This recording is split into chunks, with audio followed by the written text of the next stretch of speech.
بہت بڑا جو ہے وہ کوئی کام نہیں ایسا کیا کہ جس کی وجہ سے یہ نعمت ہمارا نصیب ہوئی ہے، بلکہ اللہ رب العزت نے بن مانگے اور بے لوث طریقے سے اس نعمت کو ہمارا حصہ بنایا ہے کہ ہمیں اپنے محبوب صلی اللہ تعالیٰ علیہ وآلہ وسلم کا امتی بنایا، اور امتی بنا کر اللہ رب العزت نے یہ وعدہ فرمایا کہ اے محبوب صلی اللہ تعالیٰ علیہ وآلہ وسلم، جس طرح میں نے نبیوں میں تجھے سب سے عرفہ اور اعلیٰ بنایا ہے، میں اسی طرح تیری امت کو تمام امتوں میں عرفہ اور اعلیٰ بناؤں گا۔ تو خدا کی ذات نے جو وعدہ فرمایا اپنے محبوب سے کہ میں تیری امت کو تمام امتوں سے عظیم ترین امت بناؤں گا، عرفہ اور اعلیٰ امت بناؤں گا، تو بالیقین اس وعدے کی تکمیل کے لیے خدا کی ذات نے یقیناً بے شمار ایسی نعمتیں اس امت پر نازل فرمائی ہوں گی جو باقی امتوں پر نہ آئی ہوں گی، بے شمار احسانات اس امت پر ایسے ہوئے ہوں گے جو شاید کہ باقی امتوں پر نہ ہوئے ہوں گے، اور بے شمار مہربانیاں اس امت کے نصیب میں ایسی آئی ہوں گی کہ شاید باقی امتیں اس مہربانیوں سے سرفراز نہیں ہوئی ہوں گی۔ تو جب تک ہم ان نعمتوں، ان مہربانیوں اور ان کرم نوازیوں کی تلاش نہیں کرتے، جب تک ان کو مکمل طور پر جو ہے ان کو ڈھونڈتے نہیں ہیں، ان کو سمجھتے نہیں ہیں، ان کو بوجھتے نہیں ہیں، تو تب تک جو ہے حضور کے امتی ہونے کا جو اصل مقصد ہے نہ وہ ہمیں پتہ چلتا ہے اور نہ ہمیں اسے حاصل کرنے کی کوشش کرتے ہیں، کیونکہ جب تک یہ بات پتہ نہ چل جائے کہ عام سے خاص کس وجہ سے بنا جاتا ہے اور خاص سے خاصانے خاص کس وجہ سے بنا جاتا ہے، جب تک اس وجہ کا پتہ نہ چلے تب تک آدمی اس وجہ کی تلاش میں کیسے نکلے گا؟ جب تک آپ کو معلوم نہ ہو کہ میری کامیابی کس چیز میں پوشیدہ ہے تب تک آپ اس کامیابی کی تلاش میں کیسے نکلو گے؟ جب تک آپ کو معلوم نہ ہو کہ میرا سکون کس چیز میں پوشیدہ ہے تب تک آپ اس سکون کو تلاش کرنے وہاں اس چیز کی طرف کیسے جاؤ گے؟ تو سب سے پہلے ہمیں معلوم ہونا چاہیے کہ ہمیں جو خدا کی ذات نے یہ وعدہ فرمایا ہے کہ میں اس امت کو تمام امتوں پر فضیلت بخشوں گا اور افضل ترین امت قرار دوں گا باقی امتوں پر، تو اس کے پیچھے کیا جو ہے اللہ کی مہربانی ہے، کیا اس کے احسانات کار فرما ہے اور کیا اس کے فضائل ہے جس کی وجہ سے یہ امت باقی امتوں پر فضیلت حاصل کر سکے گی۔ تو یہ وہ سوچ ہے کہ جب ہم اس کو سوچنے نکلتے ہیں، جب ہم اس کو ڈھونڈنے نکلتے ہیں، جب ہم اس کو پانے نکلتے ہیں، تو پھر اللہ تعالیٰ کی ذات کی طرف سے ہمارے لیے جو رستے متعین فرمائے گئے ہیں، خدا کی ذات نے اپنے محبوب صلی اللہ تعالیٰ علیہ وآلہ وسلم کی ذات مبارکہ کو ساری امت کے لیے وسیلہ نجات بنا کر بھیجا، ساری امت کے لیے باعث رحمت بنا کر بھیجا۔ یوں تو میرے محبوب صلی اللہ تعالیٰ علیہ وآلہ وسلم کی ذات مبارکہ ساری کائنات کے لیے، تمام جہانوں کے لیے رحمت ہے۔ اللہ فرماتا ہے کہ وما ارسلناک الا رحمۃ للعالمین، کہ اے نبی صلی اللہ تعالیٰ علیہ وآلہ وسلم، ہم نے آپ کو تمام جہانوں کے لیے رحمت بنا کر بھیجا ہے۔ یوں تو میرے محبوب کی ذات تمام جہانوں کے لیے رحمت ہے، لیکن بالخصوص اپنی امت کے لیے آقا دو جہاں کی ذات مبارکہ ایک بے مثل بے مثال انعام ہے خدا کی جانب سے، اور خدا کی ذات نے اپنے محبوب صلی اللہ تعالیٰ علیہ وآلہ وسلم کو اپنی امت کے لیے وہ بے مثل بے مثال مہربانیاں اس کا وارث بنا کر بھیجا ہے کہ محبوب خدا نے جب وہ مہربانیاں اپنی امت کو منتقل کرنا شروع کی، کیونکہ عبادتیں، تابع داری، قانون پر چلنا، یہ وہ نعمتیں ہیں جو ہر نبی اپنی امت کے لیے لے کر آیا۔ ہر نبی ایک قانون لے کر آیا اپنی امت کے لیے کہ میرا خدا یہ فرماتا ہے، میرا خدا یہ چاہتا ہے۔ ہر نبی نے اپنی امت کو وہ قانون بتایا بھی اور سمجھایا بھی اور اس پر چلنے کا طریقہ بھی بتایا، لیکن ہمارے نبی کریم صلی اللہ تعالیٰ علیہ وآلہ وسلم کی ذات مبارکہ فقط اس بات تک محدود نہیں ہے، بے شک کہ آپ نے اپنی امت کو بتایا ہے کہ مسلمان کیسے بنا جاتا ہے، آپ نے اپنی امت کو بتایا ہے کہ قانون کیا ہے کہ جس کی تم نے تابع داری کرنی ہے، آپ نے اپنی امت کو بتایا ہے کہ خدا کی بارگاہ سے جو میں دین لے کر آیا ہوں اس کا طریقہ کار کیا ہے، آپ نے یہ ساری چیزیں اپنی امت کو منتقل فرمائی ہے۔ لیکن اس کے ساتھ ساتھ آپ وہ نعمت عظمیٰ کہ جو آپ کو نبیوں پر سردار بناتی ہے، وہ نعمت عظمیٰ جس کی وجہ سے آپ کی امت نے باقی امتوں پر سردار بننا ہے، تو جب محبوب خدا نے اس نعمت عظمیٰ کو منتقل فرمایا ہے تو جن جن وجودوں میں وہ نعمت عظمیٰ گئی ہے وہ وجود بھی اپنی مثال آپ ہو گئے، کیونکہ خدا کی ذات کی طرف سے جو محبوب خدا کی ذات کو اس امت کے لیے تحفہ بنا کر بھیجا گیا ہے، تو محبوب خدا کی ذات جب اس کائنات میں جلوہ گر ہوئی تو آپ کی حلقہ ارادت میں آنے والوں کی تعداد جو ہے وہ کم بیش 1.25 لاکھ کے قریب ہے کہ جن لوگوں نے محبوب خدا کی ذات مبارکہ کا اقرار محبوب خدا کی حیاتی میں کیا ہے، ان کی تعداد کم و بیش 1.25 لاکھ کے قریب ہے۔ لیکن ان 1.25 لاکھ میں صدیق اکبر ہر کوئی نہیں بن سکا، فاروق اعظم ہر کوئی نہیں بن سکا، عثمان غنی ہر کوئی نہیں بن سکا، مولا کائنات ہر کوئی نہیں بن سکا، بلال حبشی ہر کوئی نہیں بن سکا، اویس کرنی ہر کوئی نہیں بن سکا، سیدہ پاک ہر کوئی نہیں بن سکی، اور امام علی مقام، امام حسن، امام حسین ہر کوئی نہ بن سکا، خالد بن ولید ہر کوئی نہ بن سکا، عبداللہ بن زبیر ہر کوئی نہ بن سکا۔ الغرض کہ یہ بات ہمیں سمجھاتی ہے، ہمیں بتاتی ہے کہ بالیقین محبوب خدا کی ذات کے پاس کوئی ایسی مہربانیاں اور کوئی ایسے احسانات بھی تھے کہ وہ جن نے ان احسانات میں سے حصہ حاصل کیا ہے وہ اپنی ذات میں بے مثال ہوتے چلے گئے، اور جن لوگوں نے فقط محبوب کی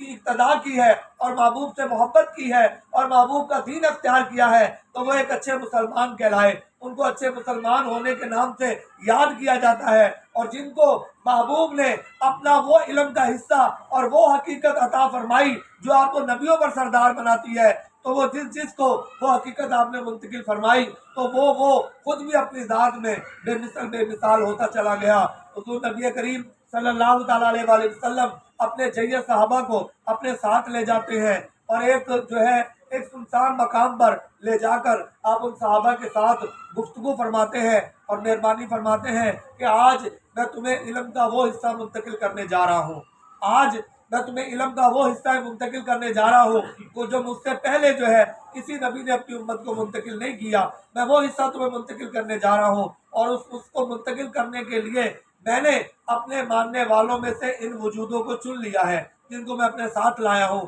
ان میں صدیق اکبر ہے، ان میں فاروق اعظم ہے، ان میں عثمان غنی تھے، مولا کائنات ہے، ان میں حضرت اویس کرنی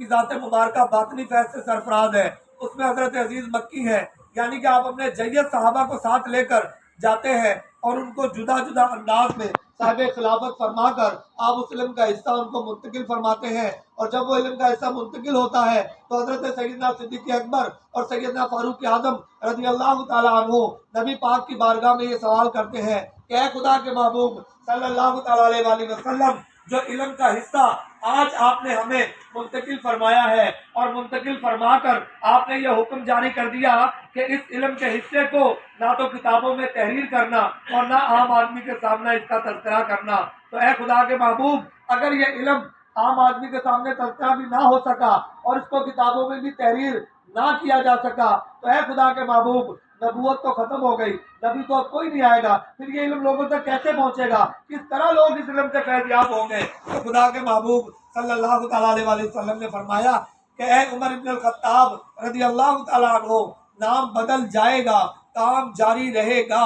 آج جس کام کرنے والے کو تم نبی کے نام سے جانتے ہو، آج جو دستگیری تمہاری رسالت نے فرمائی ہے، کل یہی دستگیری اور یہی کام جو ہے اولیاء اکرام کے ذمے ہوگا کہ ان کا نام بدل جائے گا۔ آج اس کام کرنے والے کو نبی کہہ کے پکارا جاتا ہے، اور میرے بعد چونکہ نبی کوئی نہیں آئے گا، لیکن جو کام میں لے کر آیا ہوں وہ آخر تک میری امت کا مقدر رہے گا، تو میں اس کام کو اپنی امت تک پہنچانے کے لیے جو ذریعہ منتخب فرما رہا ہوں وہ ذریعہ ولایت ہے کہ میرے بعد وہ علم اولیاء اکرام کے سینے میں محفوظ ہوگا، اور اولیاء اکرام سے جو نسبت اختیار کریں گے، جو ان کی محبت اختیار کریں گے، جو ان کی اقتداء میں جائیں گے، جو ان کی تابعداری کریں گے، جو ان کو راضی کریں گے، تو وہ خوش ہو کر کیا چیز ان کو عطا کریں گے کہ وہ اپنے اندر کا وہ علم جسے علم روحانیت کہا جاتا ہے، جسے علم معرفت کہا جاتا ہے، وہ اپنے اندر کا علم آپ کے اندر اتار دیں گے۔ اور یہ وہ نعمت عظمیٰ ہے جو نبی پاک صلی اللہ تعالیٰ علیہ وآلہ وسلم کی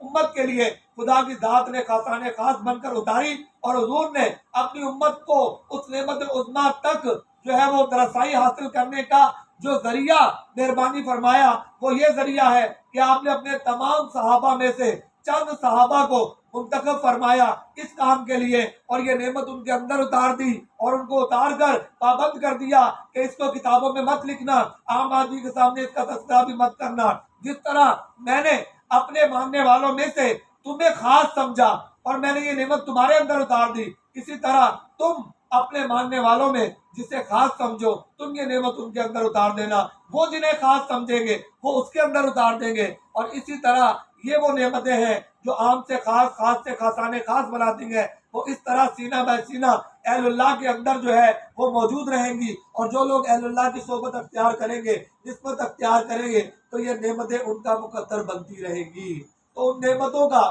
تذکرہ اگر کرنے نکلیں گے تو یہ ساری رات جو ہے یہ بہت تھوڑی ہو جائے گی، اس لیے ساری نعمتوں کا تو تذکرہ نہیں کیا جا سکتا، لیکن اس بات کو جس کو شروع کیا گیا ہے اس کو پایا تکمیل تک پہنچانے کے لیے جو ہے ضرور تذکرہ کریں گے کہ آخر ان نعمت عظمیٰ کا مرکز کیا چیز ہے، آخر اس تعلیمات کا مرکز کیا چیز ہے، آخر اس تعلیمات کا مقصد کیا چیز ہے۔ تو نبی پاک صلی اللہ تعالیٰ علیہ وسلم نے اپنی امت کے لیے جو سب سے بڑا تحفہ لے کر آئے ہیں، وہ سب سے بڑا تحفہ یہ ہے کہ آپ کے لیے ایک ایسا علم رسول خدا لے کر آئے ہیں جس سے آپ کا صرف وجود نہیں سنورے گا،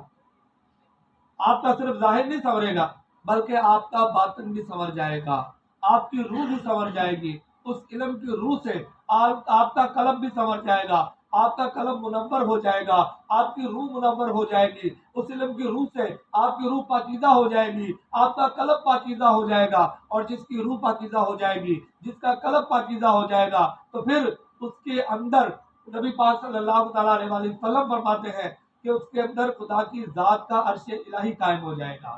کہ جو دل، جو قلب صاف و شفاف ہو جائے گا، جس قلب کی صفائی اکمل کامل طریقے سے ہو جائے گی، تو بلا شبہ وہ قلب خدا کی ذات کا عرش الہی بن جائے گا۔ یہ محبوب خدا فرماتے ہیں کہ قلب و مومن عرش اللہ، کہ مومن کا جو قلب ہے وہ خدا کی ذات کا عرش الہی ہے، اور اس کی روح جو ہے وہ روح ہے کہ جس روح کے اندر خدا کی ذات جب چاہے گی جلوہ گر ہو جائے گی، جب چاہے گی خدا کی ذات کا ظہور اس روح کے اندر ہو جائے گا۔ تو یہ وہ نعمت عظمیٰ ہے جو آپ اپنی امت کے لیے لے کر آئے ہیں، اور ان نعمت عظمیٰ کی جو تعلیمات ہیں، جو طریقہ کار ہے، وہ پیشواؤں کے ذریعے یعنی اولیاء اکرام کی صحبت کے ذریعے اس کو پانے کا پیغام رسول خدا نے عطا فرما دیا۔ ام غدیر خم کی وادی ہے، سینکڑوں کا مجمع ہے، اور نبی پاک صلی اللہ تعالیٰ علیہ وسلم اس مجمع سے خطاب فرما رہے ہیں، اور خطاب فرما کر آپ مہربانی فرماتے ہیں کہ لوگوں میری جانب دیکھو۔ تو تمام لوگ، تمام صحابہ اکرام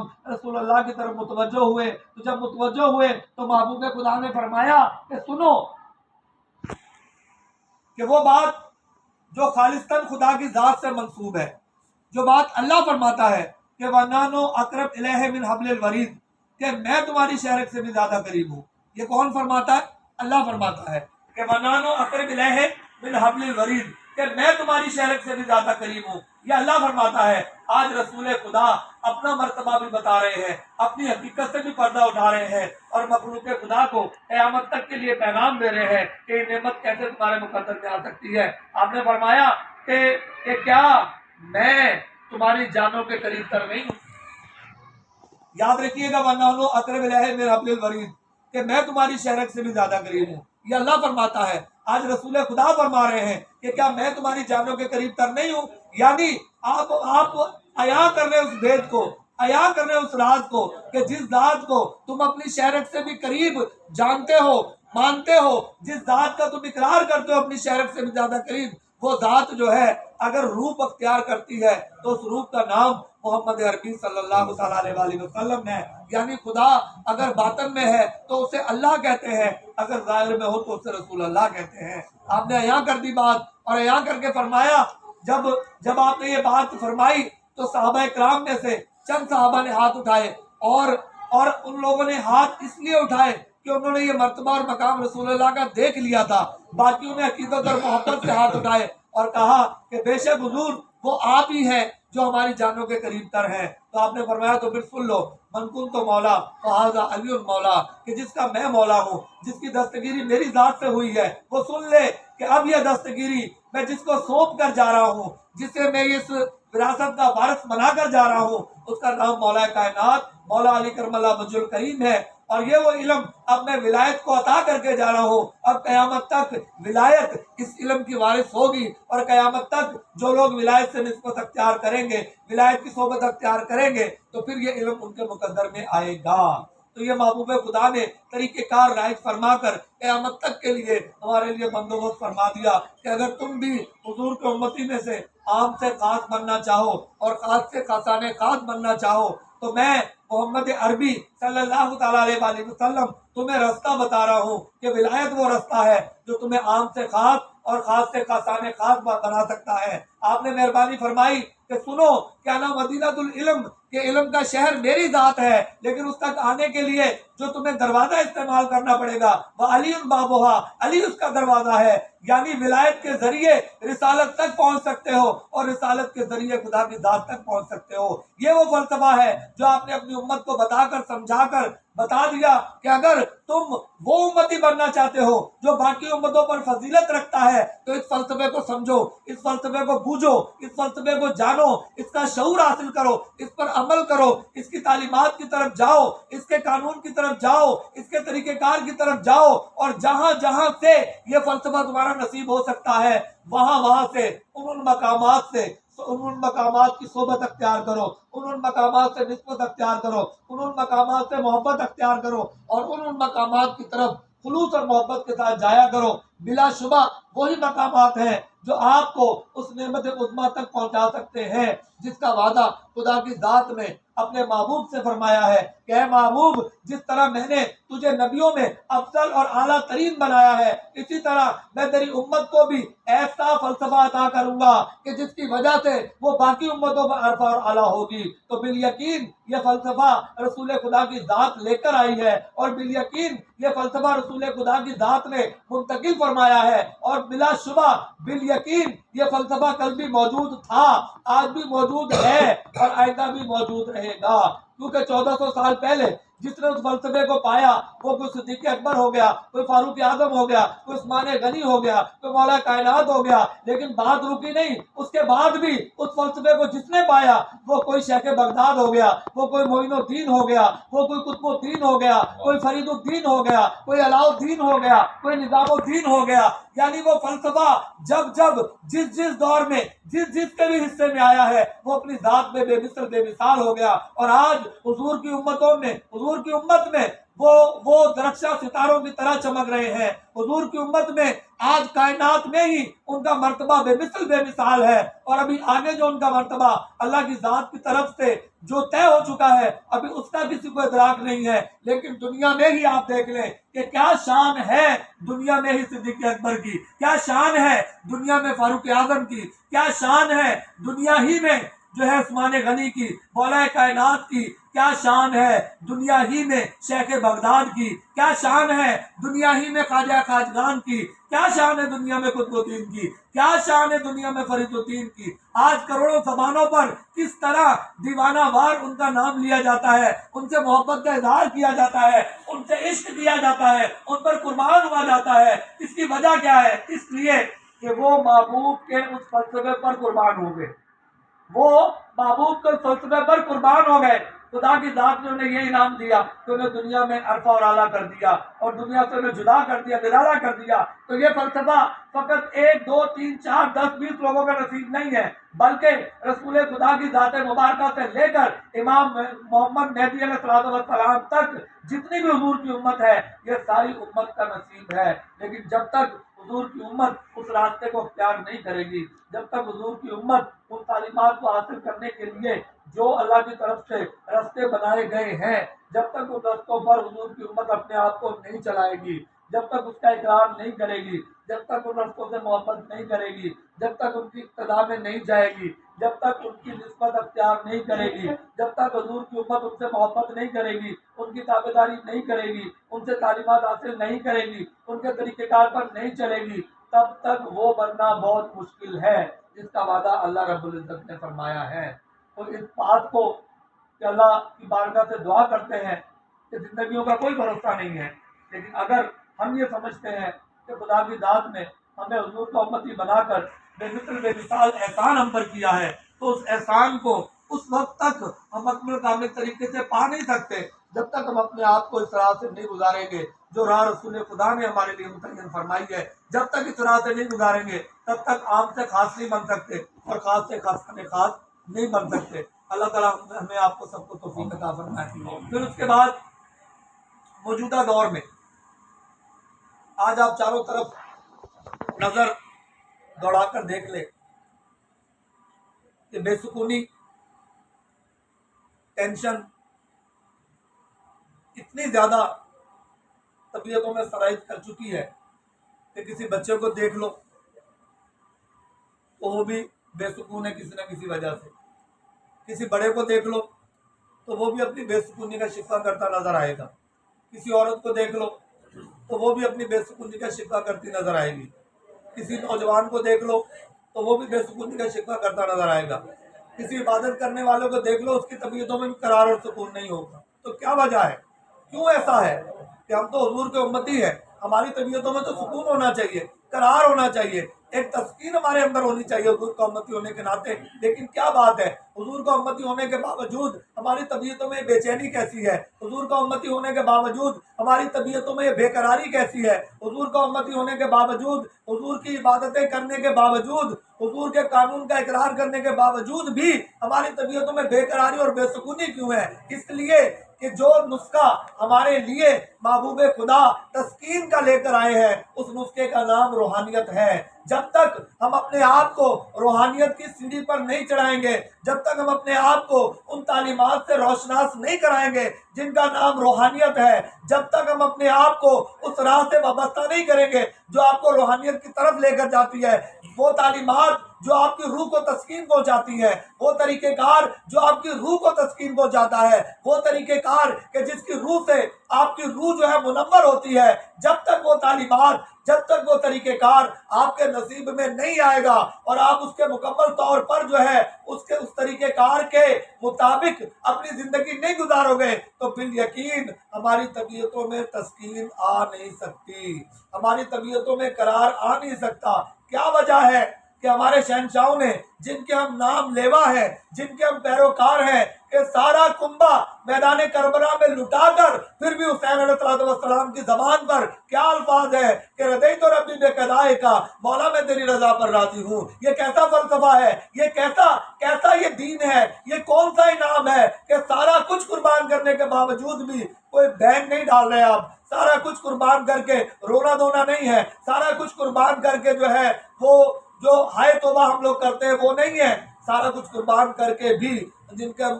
ماننے والے ہیں ان کا طریقہ کار یہ ہے کہ اے مولا میں تیری رضا پر راضی ہوں۔ تو یہ وہ رضا کا یہ پیکر کیسے تیار ہوتا ہے، رضا کا یہ منصب کیسے عطا ہوتا ہے؟ تو محبوب کی وہ تعلیمات کہ جن کا تعلق روحانیت سے ہے، محبوب کا وہ طریقہ کار جس کا تعلق روحانیت سے ہے، جب تک ہم اس طریقہ کار کو نہیں پائیں گے، جب تک وہ تعلیمات جن کو روحانی تعلیمات کہا جاتا ہے، ایک تو ظاہری تعلیمات ہے نا جو شریعت طریقت کی صورت میں عام جام ہیں، ہر جگہ مل جاتی ہیں، لیکن ایک تعلیمات وہ ہیں جن کو تعلیمات باطنی کہا جاتا ہے، جن کو تعلیمات معرفت کہا جاتا ہے، جن کو تعلیمات روحانی کہا جاتا ہے۔ وہ تعلیمات جب تک ہمارے حصے میں نہیں آئیں گی، وہ تعلیمات جب تک ہماری روح میں صلاحیت نہیں کریں گی، وہ تعلیمات جب تک ہمارے قلب میں صلاحیت نہیں کریں گی، تب تک تسکین ہمیں نصیب ہو نہیں سکتی۔ آج ساری کائنات بھی ہمارے پاس آ جائے تو پھر بھی ہم یہ نہیں کہہ سکتے کہ مکمل طور پر سکون میں ہوں۔ آپ مثال دے لیں، چاروں طرف ڈھونڈ کر دیکھ لیں کہ جو لکھ پتی ہے وہ بھی بے سکون ہے، جو کروڑ پتی ہے وہ بھی کسی نہ کسی طرح بے سکون ہے، جو ارب پتی ہے وہ بھی بے سکون ہے، جو منصب بادشاہت پر بیٹھا ہے وہ بھی بے سکون ہے۔ تو کیا وجہ ہے؟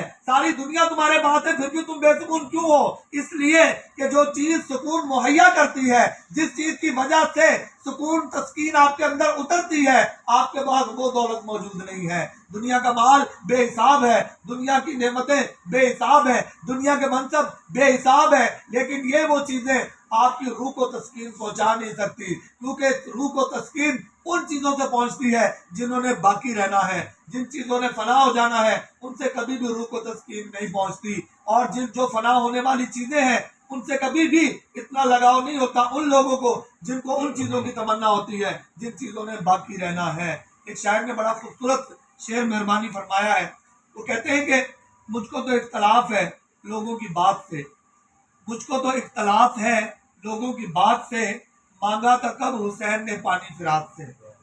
مجھ کو تو اختلاف ہے لوگوں کی بات سے، مانگا تھا کب حسین نے پانی فرات سے،